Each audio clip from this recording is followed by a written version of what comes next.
En el programa Introspectiva vamos a platicar del impacto de las nuevas tecnologías para abogadas y abogados, cómo tenemos que orientar nuestra práctica profesional, cómo tenemos que estar más abiertos incluso a las herramientas tecnológicas que ya están transformando nuestras vidas y que inequívocamente van a tener un impacto también en lo jurídico. Sobre esto vamos a platicar con José Mario de la Garza.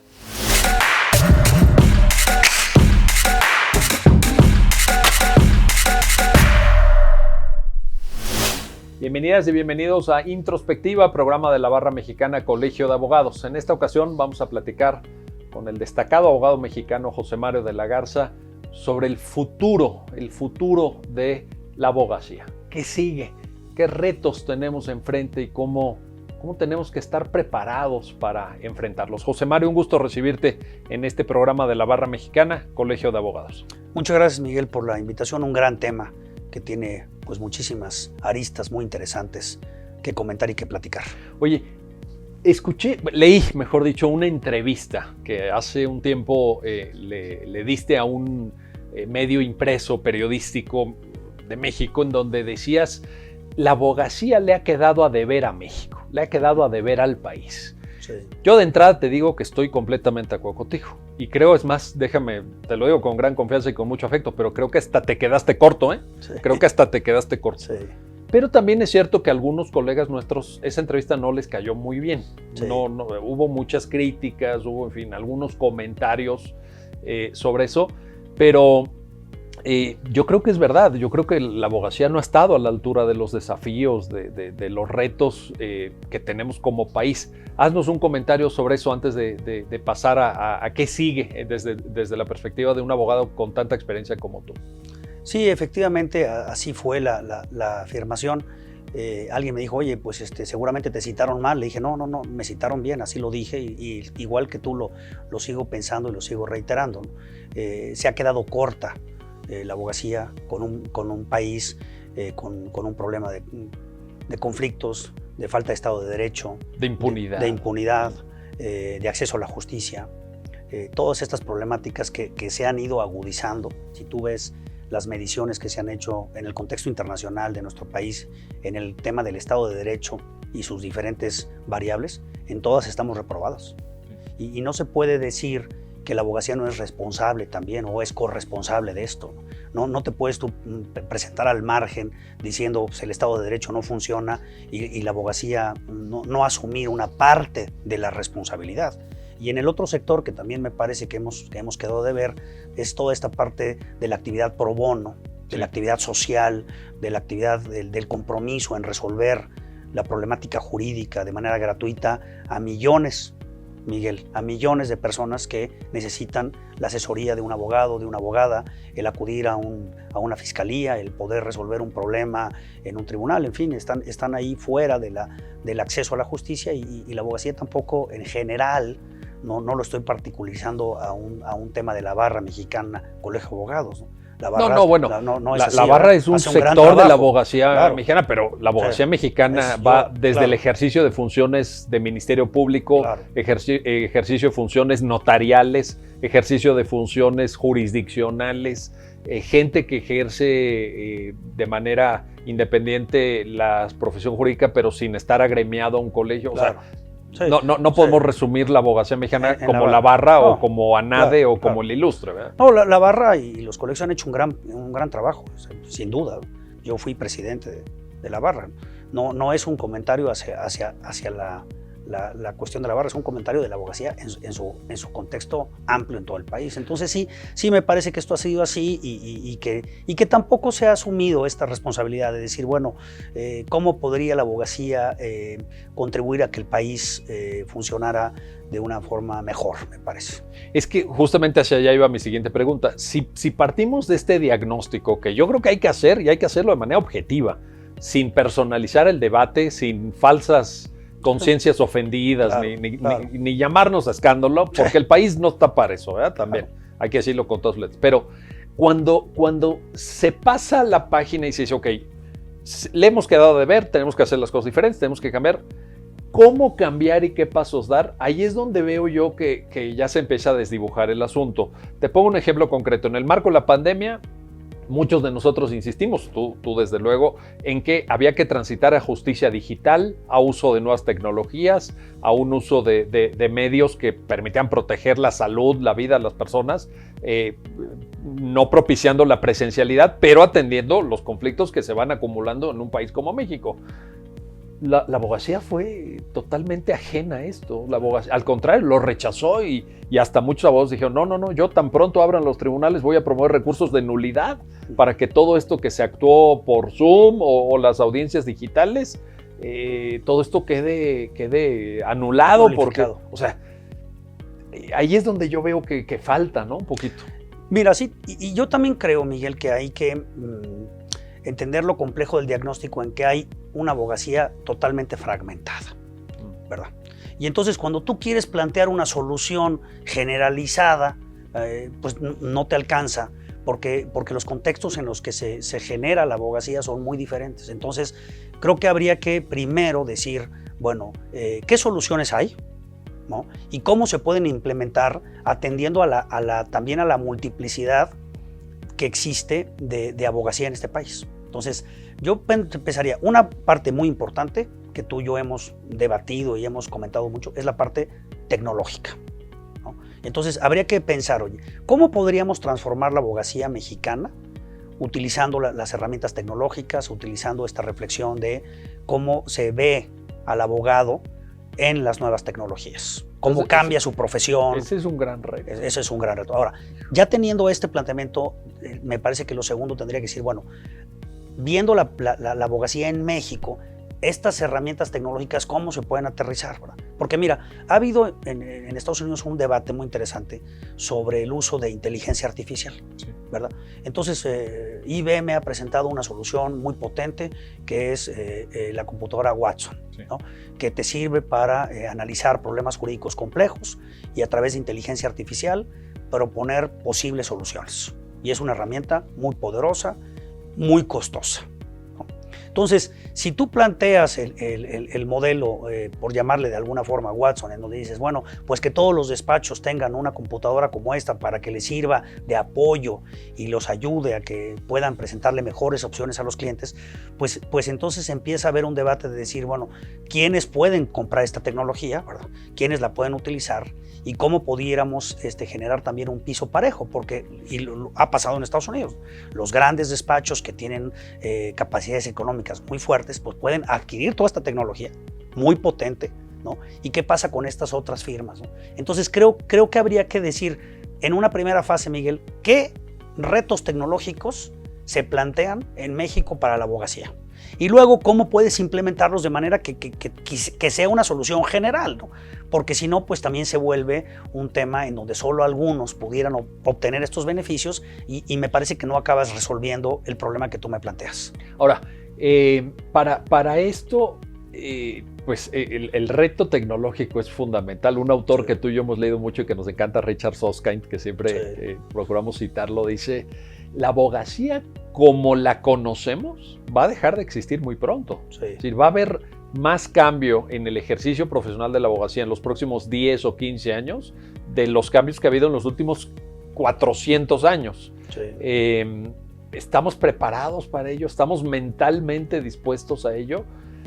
¿Generalizable o no? Porque en esto a lo mejor Watson no es generalizable, pero aquí estamos hablando de cuestiones tan básicas como que un abogado se pueda sentar frente a una computadora y tener una audiencia por Zoom. Sí, o sea, sí, ni siquiera, ¿no? Sí. Yo creo que ya el debate de inteligencia artificial, que es algo que en su momento tendremos que asumir, pero a lo mejor está lejano de la realidad promedio del abogado. Por ejemplo, yo estoy hablando de cosas tan básicas como hacer llegar una demanda en una oficialía de partes digital y no física, sí, donde la típica fila para dejar el escrito y que te lo revise, ¿no? Además eso, ¿no? Esa, claro, experiencia de que el cuate que te rechaza la demanda. Está mal fundamentado, licenciado. Ya perdiste el juicio en la oficialía, ¿no?, de partes. En oficialía de partes ya. Perdiste el juicio. O sea, sí. ¿Y qué pasa si caminamos hacia una concepción de la oficialía de partes, esa figura tan jurídica, sí, nuestra? Sí, sí. Digital, sí. O sea, algo tan elemental como eso. Oiga, yo creo que todos traemos un teléfono celular, muchos traemos smartphone. Oye, sí, ¿no? Sí, claro, digamos, el debate tecnológico, como dices tú, quizás en un primer plano y en todas sus vertientes, pues no está presente en forma general en México, no lo hemos acabado de asentar, ¿verdad?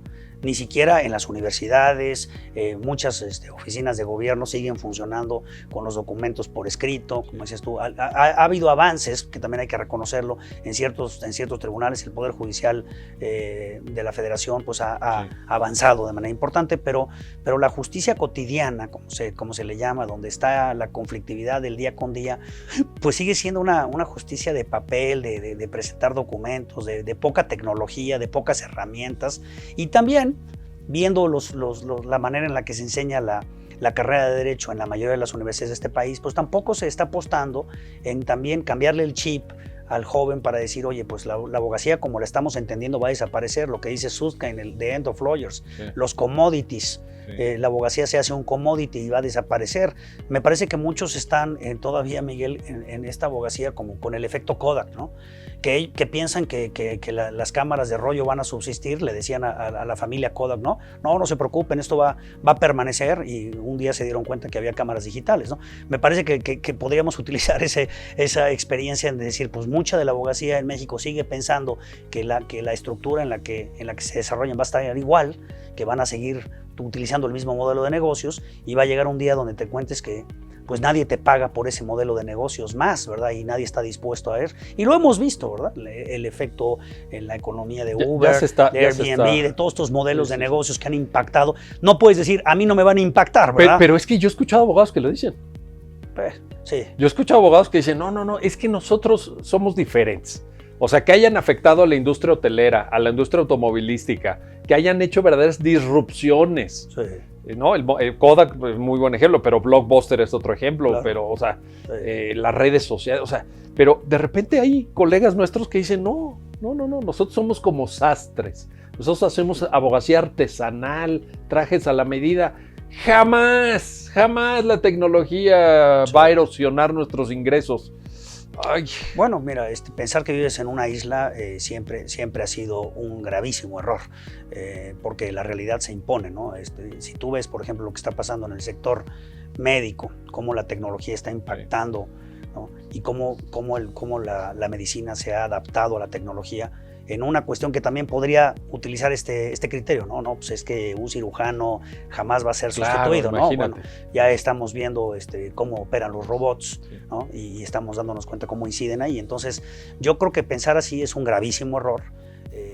Mantener a nuestros jóvenes en una abogacía del siglo pasado, pensando que la tecnología no va a impactar cuando está impactando todo, pues me parece que es una posición reduccionista absurda, ¿no? Yo más bien me diría, en México, con la problemática que hay, que es muy compleja, ¿qué tipo de tecnología podría irse planteando, como dices tú, quizás de menos a más, en un programa de desarrollo tecnológico de la abogacía, para ir creando estas herramientas de soluciones y ir dándole también a las propias personas mecanismos para resolver sus controversias, para tener asesoría jurídica, claro, para elaborar contratos, para tener una opinión preliminar. Sí. Porque mira, muchos de los problemas, tú y yo lo hemos platicado, Miguel, muchos de los problemas pues son problemas que se pueden resolver de una forma simple. Sí, claro, va a haber el problema jurídico mega complejo, y yo por eso creo que la abogacía se va a hacer esta que es un commodity, que se va a hacer un genérico, ¿no? Y la abogacía de alta especificación, donde va a haber unos cuantos, ¿verdad?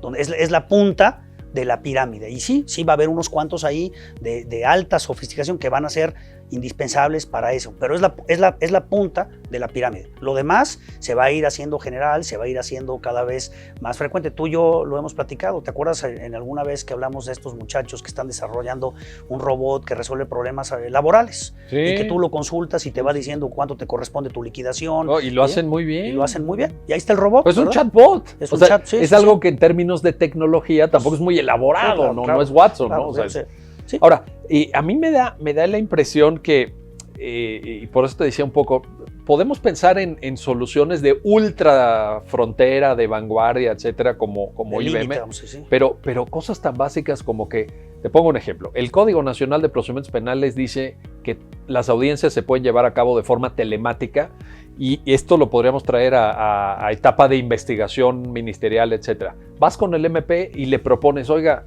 una entrevista con un testigo, etcétera, pues por Zoom, ¿no? No, que venga.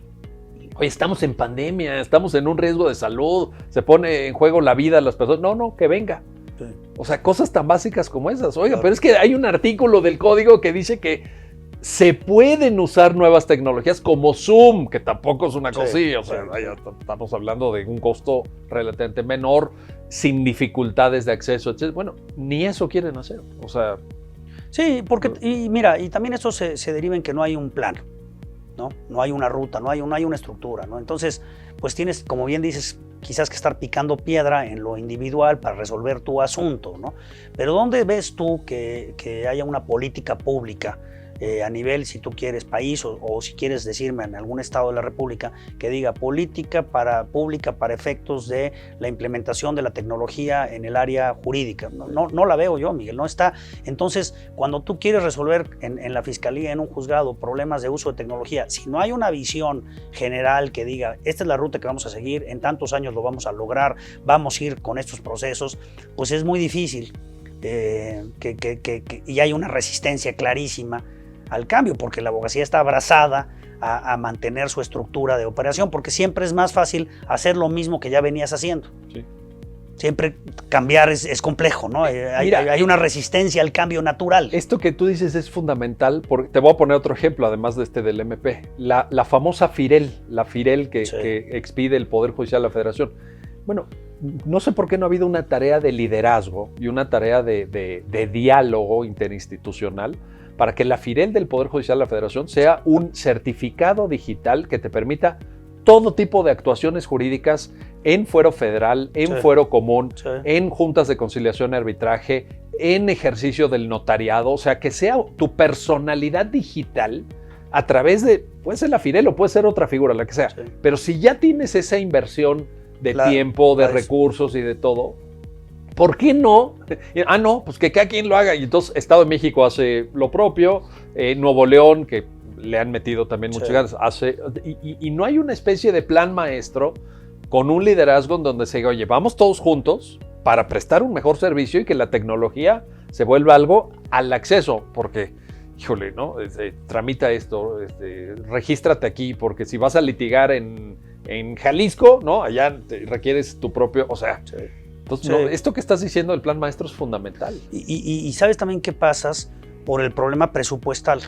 Yo he platicado con muchísimos presidentes y presidentas de tribunales superiores de justicia en los estados y te dicen, mire, abogado, yo aquí el 97% de mi presupuesto se va en el gasto corriente. Sí, la Entonces tú pedirle a un tribunal local que tenga una infraestructura para armar algo de esto, pues es presupuestalmente imposible, Miguel. Entonces, si no hay un liderazgo, como dices tú, esto ya funciona y vamos a implementarlo en todos los estados, con un plan, con una metodología, con metas, pues entonces, si lo quieres hacer a la inversa, construir de abajo hacia arriba, es realmente imposible. Lo que está pasando es que te estás rezagando, ¿verdad? Te estás rezagando, estás generando un mundo jurídico totalmente obsoleto, ¿verdad? Obsoleto. Y eso también, ¿sabes qué? ¿En qué incide? En que las calificaciones que se le dan a México para hacer negocios, para facilidad de negocios, para resolver controversias, si tú haces un lado la tecnología y dices, no, nosotros vamos a seguir con la máquina de escribir, porque aquí... Y cosiendo expedientes, con la aguja, y todo. Tú dices eso, te dicen, ok, cuando vienen las calificaciones de cómo se plantean los negocios, cómo el país facilita, cómo el país tiene herramientas para que esto se haga, y tú lo ves en todas las mediciones que hay, pues eso te empieza a rezagar y te empieza a generar, decir, oye, pues en México no hay estas estructuras que sí existen en otros países que me permiten a mí facilidad de trámites, facilidad de resolución de cosas, tener una sola firma para todo, como dices, que además lo estamos viendo que lo están haciendo todos, ¿no? Pues sí. Entonces, el rezago... No es que se me haya ocurrido, digo... todo el mundo lo está haciendo. Entonces, el rezago luego, ¿qué pasa, Miguel? Que es muy difícil después ponerte al corriente de lo que están haciendo otros ¿no? Entonces, si tú no armas un plan en el que esto puede empezarse a hacer de manera generalizada en todo el país, pues va a ser muy difícil construirlo, como yo digo, en la visión muy mexicana de las parcelas, ¿no? Sí. Yo me preocupo por mi parcela, ¿no? Y aquí lo que yo haga aquí y lo demás a mí no me importa. Entonces, esta visión parcelaria de México, en donde, pues bueno, aquí en mi tribunal que sí se puedan presentar las demandas escaneadas, ¿no? Pero en otros lados, pues yo no sé, me parece que estamos en una situación crítica en donde, pues sí, los que tienen, déjame decirte así, los que tienen recursos, sí, los que se pueden capacitar, los que pueden comprar la tecnología, lo están haciendo, ¿no? Se están haciendo de tecnología, se están haciendo de estructuras.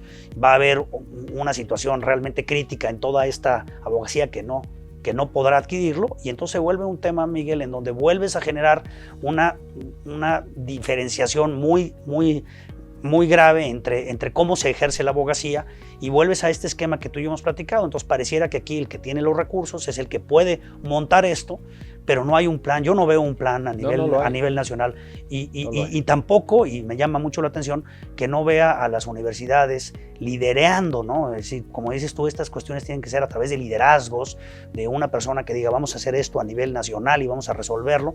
Quizás ahora, cuando venga el Código Nacional de Procedimientos Civiles y Familiares, pudiera haber una reflexión de introducir, pues, la firma electrónica, ¿no? El expediente electrónico, el tribunal, el tribunal digital, quizás, ¿no? Pudiera ser ahí en esa porción normativa, ¿verdad? Sería una oportunidad de oro.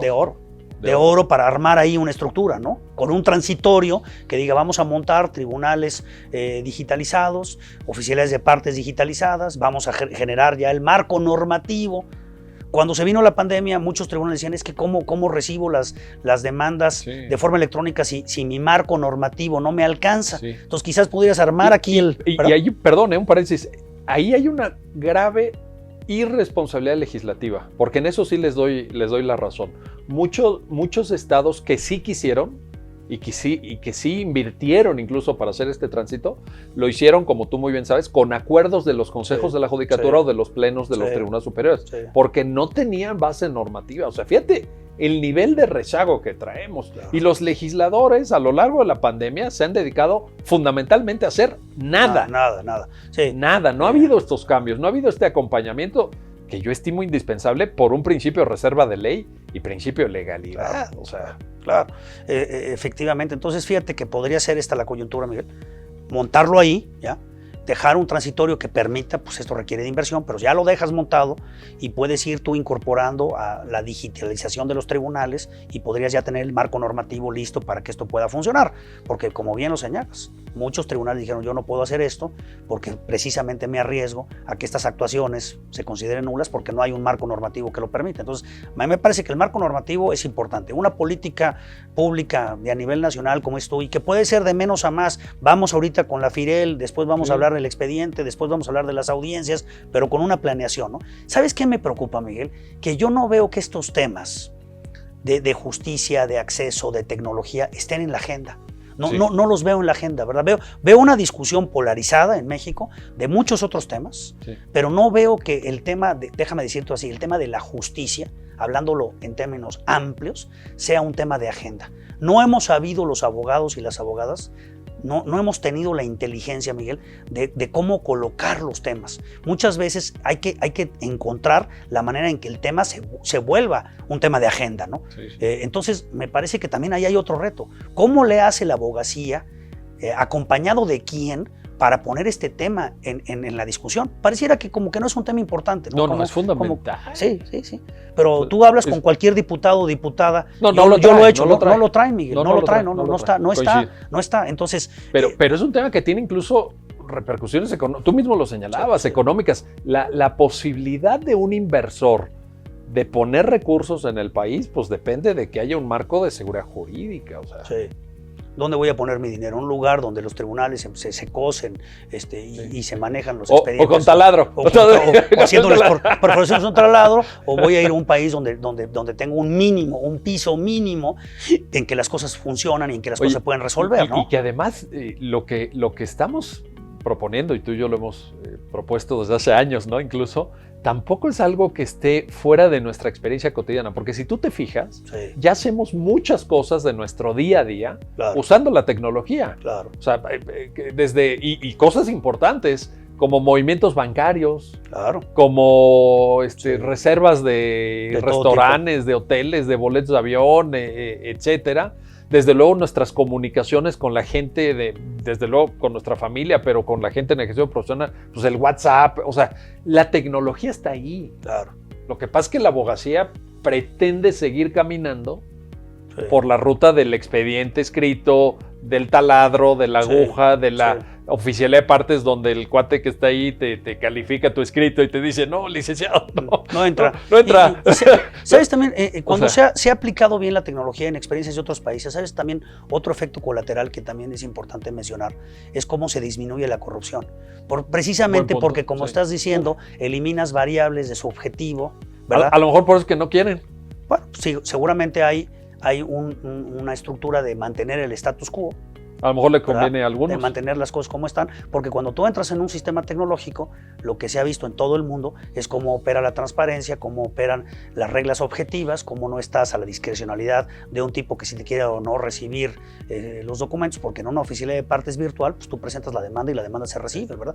Ya sabremos si procede o no procede en otro momento, ¿no? Pero cortas estos momentos donde en México hay esta subjetividad en que te recibo el testigo, no te lo recibo, Sí, te hago, ¿verdad? Todas estas decisiones. Te tacho las preguntas en Sí. el pliego de posiciones. Sí, ¿no? entonces ese sería en un ambiente de tanta corrupción como hay en México. La tecnología no nada más eficientiza, sino que también transparenta, rinde cuentas y te permite tomar mejores decisiones. Es que mira, muchos tribunales ni siquiera, Miguel, pueden tomar decisiones correctas porque no tienen la métrica, no tienen la estadística, no saben ni siquiera lo que está pasando, cuántas demandas se reciben, cuánto cuesta cada una, qué asuntos estamos tramitando. Imagínate que tú fueras un presidente de un tribunal, pues toda esta información que te proporciona la tecnología te permitiría decir, oye, yo requiero más jueces familiares. Porque mira, aquí está llegando esta estadística aquí. Sí, o se están atorando en tal O sea, juzgado los sí, asuntos. fíjate que aquí en la apelación Sí. del auto admisorio está generando un problema. A ver, vamos a resolver aquí. Ok, ¿sabes qué? Mira, aquí las notificaciones no están haciendo de forma correcta. Entonces tú tendrías, digamos, un monitor de toma de decisiones en donde con un tino muy fino puedes ir haciendo los ajustes que se requieren para que el sistema funcione. Pero eso tampoco se tiene. Entonces muchas veces las decisiones se toman al vapor o a la ocurrencia, ¿no? Oye, es que los de Nuevo León están haciendo esto, pues cópiales a ver cómo lo hicieron. Sí, Pero cada quien con su propia lógica. con su y ahí es propia, donde sí, no hay sí. una tarea Sí, unificada. claro, claro. Oye, no puedo dejar de preguntarte esto. ¿Desaparecerán los abogados en el futuro? Mira, lo que va a desaparecer es la abogacía como la entendemos actualmente. Ahí sí. Va a sí, desaparecer, sí, va a desaparecer claramente, va a desaparecer. La abogacía como la entendemos actualmente va a desaparecer, definitivo. Los abogados y las abogadas nunca van a desaparecer. Van a tener que operar de otra manera y van a tener que ejercer la profesión de otra manera. Y los que no entiendan esto, pues va a pasarles el efecto tecnológico que les ha pasado a millones, ¿verdad? Terminarán haciendo otra cosa que no va a ser la abogacía. Entonces, sí es un momento ahorita de quiebre, ¿eh? Estamos en un momento de quiebre, muy complejo, porque en algunos otros momentos de la historia, pues podía ser el mismo abogado que ha sido sin tener que hacer un cambio disruptivo. Y aquí sí vas a tener que dar un golpe de timón de cambio disruptivo para efectos de continuar en la abogacía. Y habrá quien pueda y habrá quien sí, no pueda. Sí, exactamente. Sí, se va a hacer un efecto de decantación y va a venir un efecto en donde muchas personas ahorita que están entendiendo la abogacía de esta manera tan limitada van a desaparecer en el contexto en que lo están haciendo. Y vendrá esta nueva abogacía, que yo también le apuesto a que eso suceda, porque eso va a generar un entendimiento de la abogacía como una herramienta tecnológica también para resolver la conflictividad que en México cada día incrementa. Fíjate, tenemos un país cada vez más conflictivo y esto con mediciones objetivas, ¿no? Y una abogacía estancada.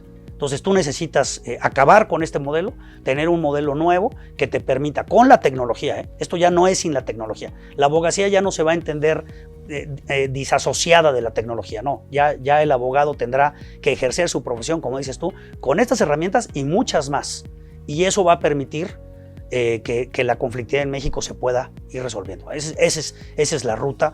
A los que no la quieren ver, pues en algunos años cuando vean este programa se darán cuenta que tenemos razón y se darán cuenta que les avisamos que esto iba a pasar, ¿no? Están avisados. Que no se digan... que no se diga que no hubo alguien. Que no se llamen a sorpresa. Que no se llamen a sorpresa. Oye, nunca nos avisaron que esto iba a pasar. No, ya les hemos avisado. Oye, pero además tú y yo llevamos años avisando. Años avisándoles, sí. Entonces, bueno, y eso pues también es interesante, ¿no? Replantear tu profesión, sí. Replantear la manera en la que tú mismo estás participando, me parece que es también muy interesante, pues plantea una cuestión muy interesante hasta en lo personal, ¿no? Decir, oye, a mí me educaron en esta abogacía tradicional, el mundo cambió y la abogacía se transformó y yo participé en esa transformación. Me parece que es algo de un gran reto, muy emocionante, muy apasionante, que nos debe llamar a meternos a la tecnología. Yo hago un llamado a que nos volquemos a la tecnología, Miguel,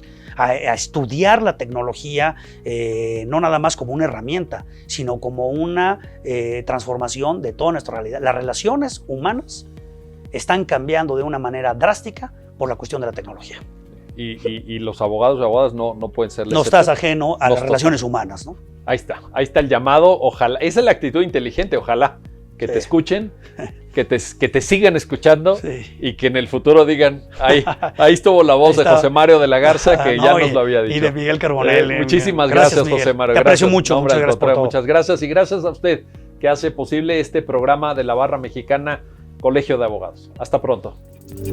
Pues ya lo han escuchado, ya lo han visto, las nuevas tecnologías están ahí y van a generar un gran impacto en la abogacía. La actitud correcta, la actitud inteligente es asumir el reto tecnológico, sumarnos para que las tecnologías nos permitan mejorar nuestro trabajo cotidiano como abogadas y como abogados. Ese es el reto, ese es el desafío y es un desafío y un reto que llegaron para quedarse. Nos puede gustar más o nos puede gustar menos, pero ahí están las nuevas tecnologías incidiendo en diversos planos de nuestra vida y también en nuestro ejercicio profesional como abogadas y como abogados. Gracias por su atención al programa Introspectiva de la Barra Mexicana Colegio de Abogados. Nos vemos pronto para seguir pensando en estos grandes temas jurídicos.